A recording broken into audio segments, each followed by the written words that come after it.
Assalamualaikum warahmatullahi wabarakatuh. Kembali lagi dengan saya Juman Zulkaidah dengan NIM S1S1222061 dari jurusan Teknik Informatika Universitas Salwoleo. Pada video kali ini saya akan menjelaskan tugas saya, yaitu mata kuliah pemrograman berorientasi objek, di mana tugas saya itu menjelaskan materi tentang fungsi pada pemrograman Python. Lanjut saja, ada beberapa hal yang perlu kita siapkan. Yang pertama yaitu browser untuk mencari materinya, dan kemudian kode editor untuk mempresentasikan apa yang telah kita pelajari. Oke, lanjut. Pertama-tama saya akan membuat file baru untuk sebagai tempat penyimpanan kode yang akan kita implementasikan. Oke, setelah foldernya jadi kita akan membukanya pada Visual Studio Code.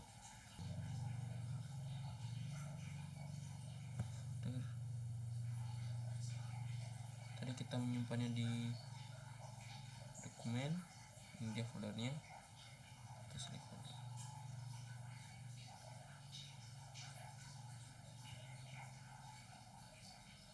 Jadi kita buat file baru dengan nama latihan.p.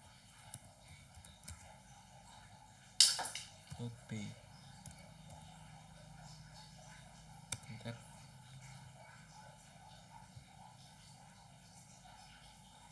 Oke, sebelum lanjut ke implementasinya, kita akan mencari materinya dulu di browser. Saya menggunakan Google Chrome. Jadi untuk materinya di sini saya cari di W3 School. Langsung kita buka. Lalu kita klik di sini yang Python. Lalu kita cari materi Python yang fungsi. Ini dia.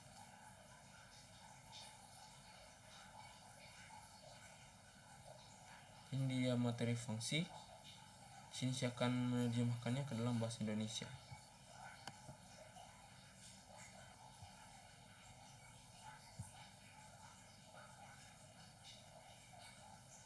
Oke, lanjut. Jadi fungsi pada Python itu adalah blok kode yang hanya berjalan ketika kita panggil. Jadi kita dapat menuliskan data yang dikenal sebagai parameter ke dalam suatu fungsi. Suatu fungsi dapat mengembalikan data sebagai hasilnya. Selanjutnya itu bagaimana cara membuat fungsi. Dalam Python, suatu fungsi definisi menggunakan kata kunci def. Setelah itu diakhiri dengan tanda titik 2. Contohnya seperti ini. Untuk implementasinya kita kopikan kodenya, lalu kita buka di video, kita tempel di Visual Studio Code. Oke, jadi def adalah awalan fungsinya, kemudian my function adalah nama fungsinya, kemudian diikuti dengan tanda kurung buka dan kurung tutup, dan diakhiri dengan tanda titik 2. Kemudian di sini dia akan memprint kata hello from a function. Lanjut. Jadi kita akan, setelah membuat fungsi, kita akan memanggil fungsi tersebut. Untuk memanggil fungsi, kita menggunakan nama fungsi diikuti dengan tanda kurung. Jadi cara penggunaannya kita akan tambahkan kode berikut. Oke, kita copy lagi dan kita tempel di Visual Studio Code. Oke, setelah itu kita run dan hasilnya akan seperti ini. Ketika fungsi yang kita sudah panggil, maka dia akan menampilkan apa yang kita printkan dalam fungsi ini. Oke, lanjut. Sekarang kita masuk ke materi argumen. Jadi informasi dapat kita teruskan ke dalam fungsi sebagai argumen. Argumen ditentukan setelah nama fungsi di dalam tanda kurung. Kita dapat menambahkan argumen sebanyak yang kita inginkan dan kita pisahkan dengan tanda koma. Contohnya, kita memiliki fungsi dengan satu argumen. atau fname. Saat fungsi dipanggil, kita menuliskan nama di depan yang digunakan dalam fungsi untuk mencetak nama lengkap.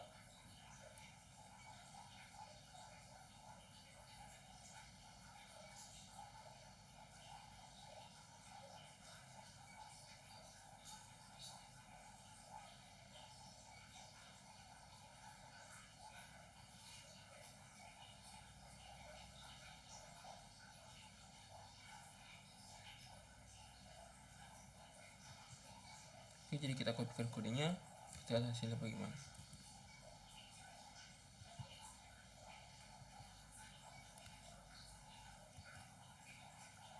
Taran.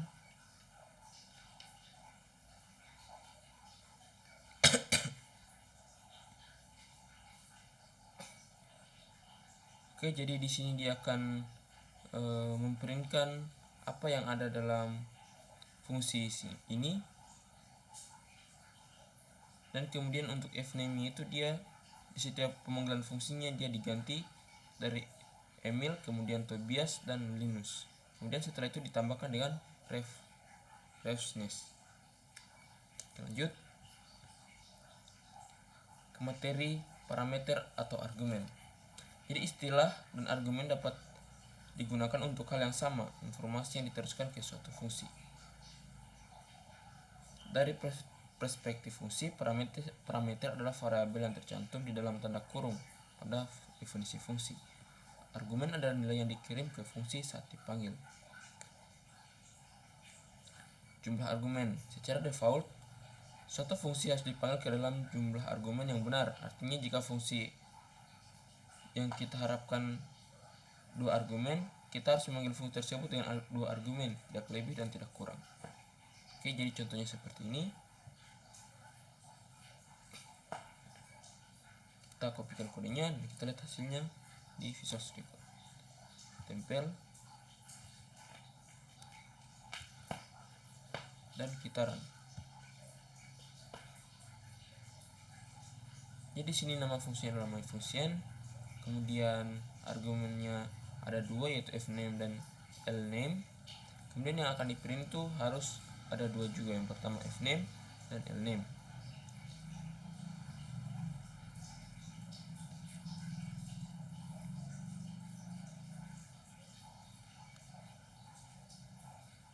Kemudian kita panggil fungsinya di sini dengan argumennya yaitu harus ada 2 karena di sini ada 2 juga. Jadi yang akan diprint yaitu untuk fname-nya yaitu Emil dan lname-nya yaitu refsness. Oke, jadi hasilnya akan seperti ini. Lanjut. Jika kita mencoba memanggil fungsi dengan 1 atau 3 argumen, kita akan mendapatkan pesan kesalahan. Nah, contohnya seperti ini. Kita coba lagi.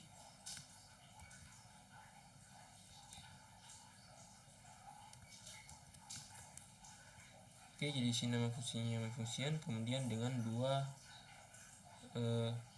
parameter. Kemudian akan diperlukan adalah 2 parameter tersebut. Kemudian kita panggilkan fungsinya, tapi di sini hanya dengan 1 argumen.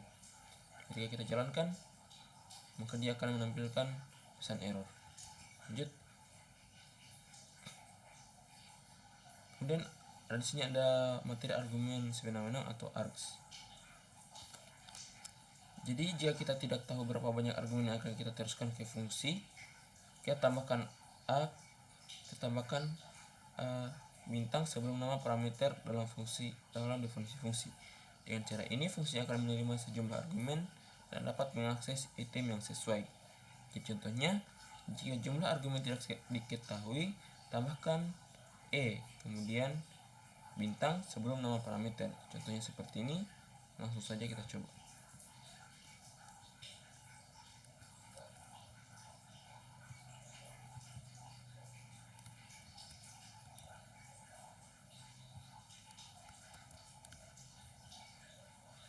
Run.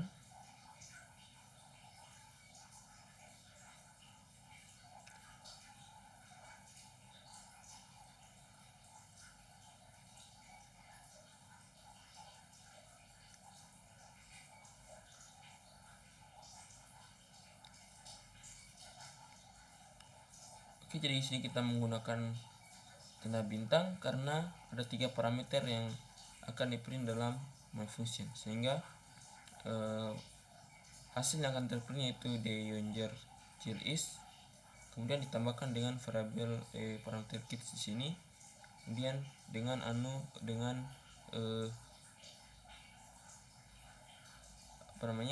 array yang kedua. Jadi yang pertama yaitu Emil, yang kedua itu Emil, kemudian Tobias yang pertama, yang satu, kemudian yang kedua yaitu Linus. Jadi yang akan dipilih di sini yaitu Linus. Oke, lanjut. Argumen kata kunci. Jadi kita juga dapat mengirim suatu argumen dengan sintaks key atau sama dengan value. Dengan cara ini urutan argumen tidak menjadi masalah. Jadi sintaksnya seperti ini, kita copy lagi, lalu kita tempel di source recordnya.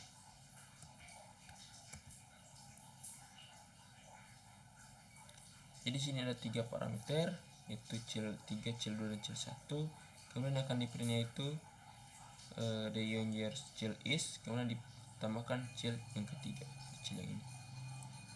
Jadi dalam fungsi yang akan kita panggil fungsinya, kemudian child 1 sama dengan Emil, child 2 sama dengan Tobias, dan child 3 sama dengan Linus. Jadi yang akan terprint di sini adalah ketika kita run, yang akan terprint adalah the younger child is Linus, karena yang ditemukan hanya child 3, di mana child 3 adalah Linus. Lanjut. Argumen kata kunci sewenang-wenang atau tanda bintang 2 kali quarks. Jadi jika kita tidak tahu berapa banyak argumen kata kunci yang akan kita masukkan ke dalam fungsi, kita tambahkan tanda bintang 2 tanda bintang sebelum nama parameter dalam definisi fungsi. Oke, dengan cara ini kita akan menerima kamus argumen dan dapat mengakses item yang sesuai. Contohnya, jika argumen kata kunci tidak diketahui, tambahkan tanda ganda bintang sebelum nama parameter. Contoh seperti ini, kita kopikan kodenya lagi, lalu kita buka di Visual Studio Code. Oke. Jadi di sini kita gunakan 2 tanda bintang, kemudian nama parameternya. Kemudian yang akan dipilih yaitu his last name is kid lname. Kita panggil fungsinya dengan fname-nya adalah Tobias dan lname-nya adalah refreshness. Di sini kita run. Oke.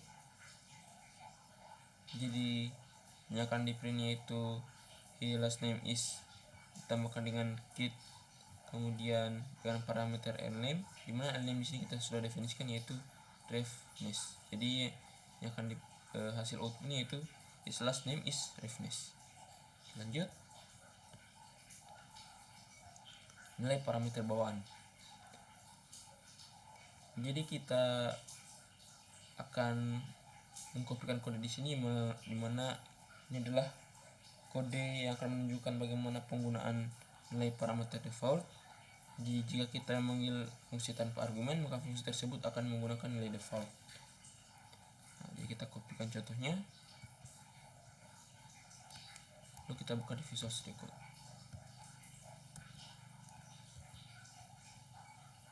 Kita run.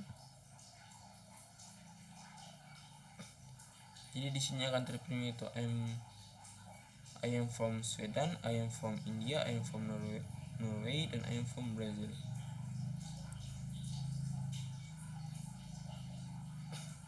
Jadi kita buat fungsi dulu di sini dengan parameter Norway, kemudian akan di print itu I am from ditambahkan dengan country atau parameter di sini yang kita sudah definisikan sebagai Norway.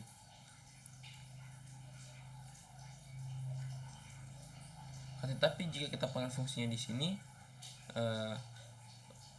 nilai dari country bisa berubah, karena di sini kita masukkan Sweden, kemudian India, dan Brazil.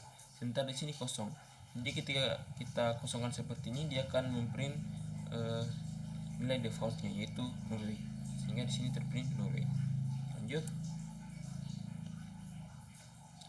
melewati daftar sebagai argumen. Jadi kita dapat mengirim tipe argumen apapun ke suatu fungsi berupa string, angka, daftar, kamus, dan lain-lain. Itu akan diperlakukan sebagai tipe data yang sama dalam suatu fungsi. Misalnya jika kita mainkan daftar sebagai argumen, itu akan tetap menjadi daftar ketika mencapai fungsi. Oke, contoh kode seperti ini kita kopikan lagi, lalu kita buka di Visual Studio Code.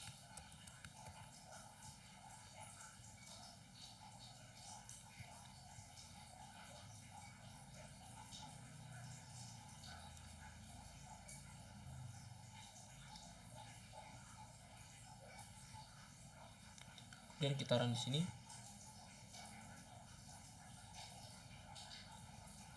Dan outputnya adalah apel, banana, dan cherry.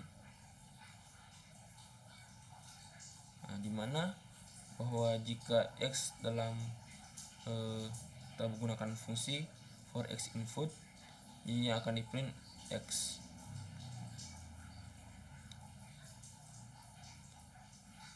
Kemudian kita buat variabel fruit di sini dengan nilainya itu apel, banana, dan cherry. Kemudian kita panggil fungsinya dengan parameter fruits. Jadi fruits ini dengan nilai apel, banana, dan cherry.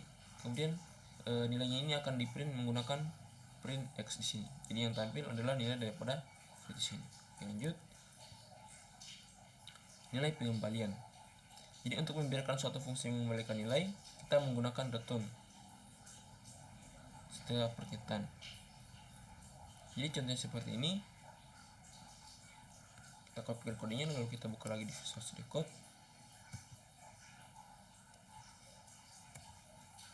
Oke, kita run.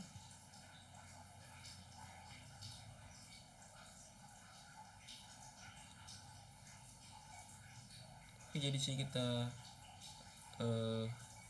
akan mengembalikan 5, nilai 5 ya. Kemudian nilai 5 dikalikan dengan x. Oke, jadi yang akan diprint yaitu fungsinya. Kemudian nilai 5 nya dikalikan dengan 3 sehingga menghasilkan 15. Kemudian dia akan mengembalikan dari 15 tadi dikembalikan menjadi 5 lagi. Kemudian dijalankan print yang kedua yaitu 5 dikali 5 hasilnya 25, dan selanjutnya sehingga hasilnya 45. Lanjut. Itu pernyataan lulus. Jadi fungsi definisi tidak boleh kosong, tetapi jika karena alasan tertentu kita memiliki fungsi definisi tanpa konten, jadi kita masukkan pas pernyataan untuk menghindari kesalahan. Seperti ini. Kita copy kodenya lalu kita lihat di Visual Studio Code. Oke, di sini jadi kita tidak mempunyai pernyataan setelah nama fungsi. Jadi untuk menghindari error, jadi kita ketikkan pas di sini. Kita run sehingga dia tidak akan memprint apa-apa karena kita tidak mendefinisikan print di sini dan kita tidak memanggil fungsinya. Lanjut. Sekarang kita masuk ke materi pengulangan. Jadi Python juga menerima rekursi fungsi, yang berarti fungsi yang ditentukan dapat memanggil dirinya sendiri. Jadi rekursi adalah konsep matematika dan pemrograman yang umum. Artinya suatu fungsi memanggil dirinya sendiri. Manfaatnya adalah kita dapat mengulang data untuk mencapai hasil. Jadi pengembang harus sangat berhati-hati dengan rekursi karena sangat mudah untuk menulis fungsi yang tidak pernah berhenti, atau fungsi yang menggunakan memori atau daya prosesor dalam jumlah berlebihan. Namun jika ditulis dengan benar, rekursi dapat menjadi pendekatan pemrograman yang sangat efisien dan elegan secara matematis. Dalam contoh ini, recursion adalah fungsi yang telah kita definisikan untuk memanggil dirinya sendiri atau recurse. Kita menggunakan variabel k sebagai data yang berkurang -1 setiap kali kita melakukan pengulangan. Jadi rekursi ini berakhir ketika kondisinya tidak benar, tidak besar dari 0, yaitu ketika kondisinya 0. Jadi bagi pengembang baru perlu waktu untuk mengetahui cara kerjanya. Cara terbaik untuk mengetahuinya adalah dengan menguji dan memodifikasinya. Jadi kita akan uji di sini kodenya. Copy lagi. Lalu kita buka di Visual Studio Code.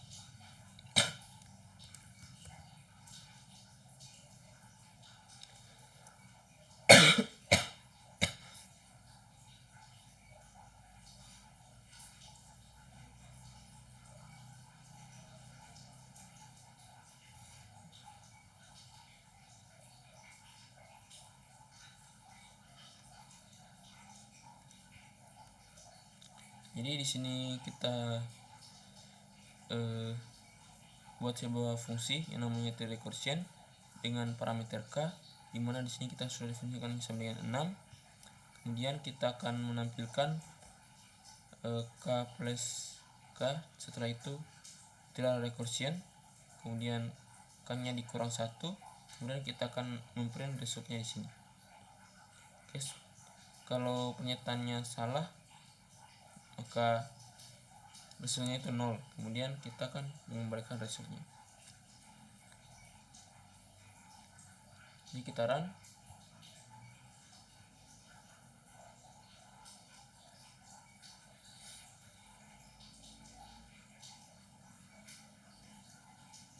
Jadi sini dia akan mengulang sebanyak 6 kali. Jika setelah 6 itu dia akan mencapai 0, maka dia akan selesai fungsinya. Oke, lanjut.